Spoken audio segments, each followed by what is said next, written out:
नमस्कार, आप देख रहे हैं रिप्रेजेंट इंडिया न्यूज़ और मैं हूं मनीषा श्रीवास आपके साथ। लोकसभा चुनाव में नागपुर से कांग्रेस पार्टी के उम्मीदवार विकास ठाकरे की नागपुर के हर क्षेत्र में रैली व सभा आयोजित की जा रही है।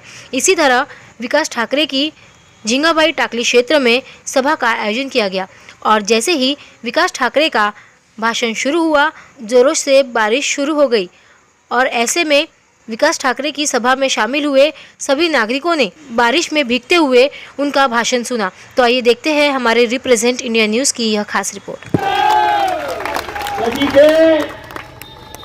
कधी ते पावभाजीच्या ठेल्यावर दिसतात तर कधी गल्लीत दिसतात। अरे एवढं नाही तर स्वतःच्या प्रचारासाठी महाराष्ट्राचे मुख्यमंत्री, स्वतःच्या प्रचारासाठी उत्तर प्रदेशचे मुख्यमंत्री, आता कोणी एक खासदार बोलवला जो डान्स करत होता तो आता लोकांनी सांगितलं मला।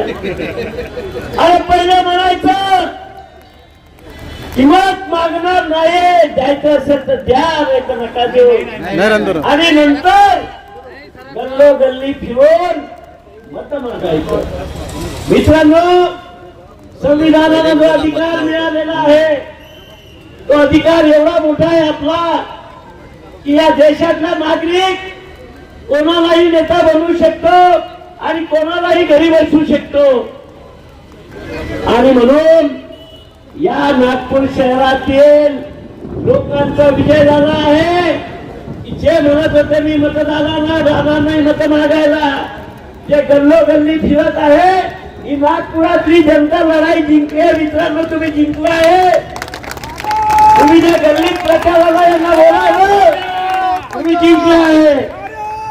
म्हणून मित्रांनो, मी तुम्हाला सांगतो की या लोकशाहीने जो अधिकार दिला आहे त्या अधिकाराचा वापर बरोबर केला पाहिजे। सरकार चालवत असताना शेतकरी, सामान्य माणूस, बेरोजगार, या देशातील खालच्या तबक्यातला माणूस त्याला आम्ही काय देऊन लागलो आहे याचा विचार सरकारने केला पाहिजे। 10 वर्षात काय दिलं तुम्हाला?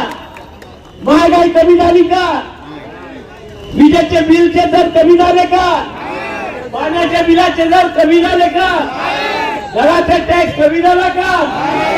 मित्रांनो, आज सामान्य माणूस 30,000 रुपये जरी कमवत असेल तर त्याला आपल्या मुलाला शिकवायचं आहे तर त्यात प्रायव्हेट कॉन्व्हेंट मध्ये टाकायसाठी 50,000 रुपये मोजावे लागतात। का तुम्ही चांगल्या शाळा प्रायव्हेटच्या तुम्ही सरकारी शाळा बनवू शकले का? एखाद्याच्या घरी पेशंट असेल तर त्याला जर बिमार झाला तर प्रायव्हेट दवाखान्यात का तुम्ही त्याला आरोग्य केंद्र उभारू शकले? कोणता विकास केला आणि का म्हणून मत द्यायचं?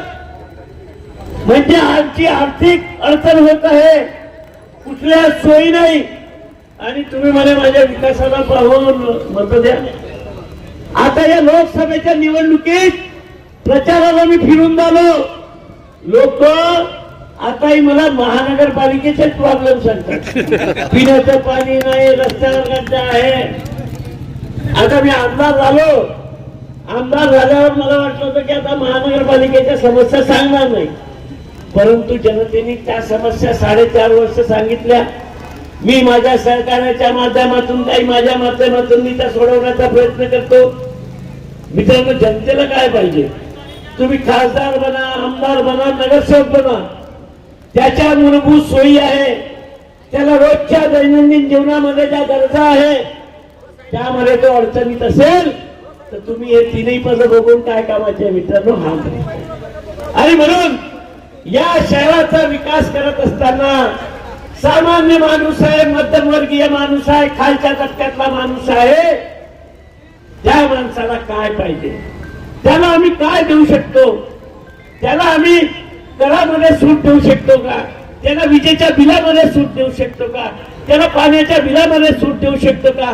त्याच्यासाठी चांगल्या शाळा निर्माण करू शकतो का? चांगले दवाखाने निर्माण करू शकतो का? या गोष्टीकडे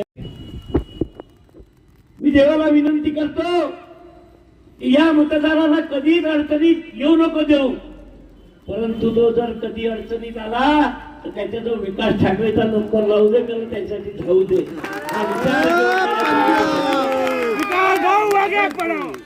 मित्रांनो, मला काही करोडोचे टर्नओव्हर, कंपन्या, बाजार, हे ते काही करायचं नाही.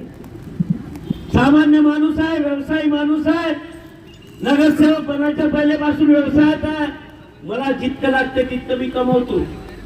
होत आहे, कुठल्या सोयी नाही, आणि तुम्ही म्हणे माझ्या विकासाला पाहून मत द्या. आता या लोकसभेच्या निवडणुकीत प्रचाराला मी फिरून आलो. लोक आताही मला महानगरपालिकेचेच प्रॉब्लेम सांगतात. पिण्याचं पाणी नाही, रस्त्यावर गड्डा आहे,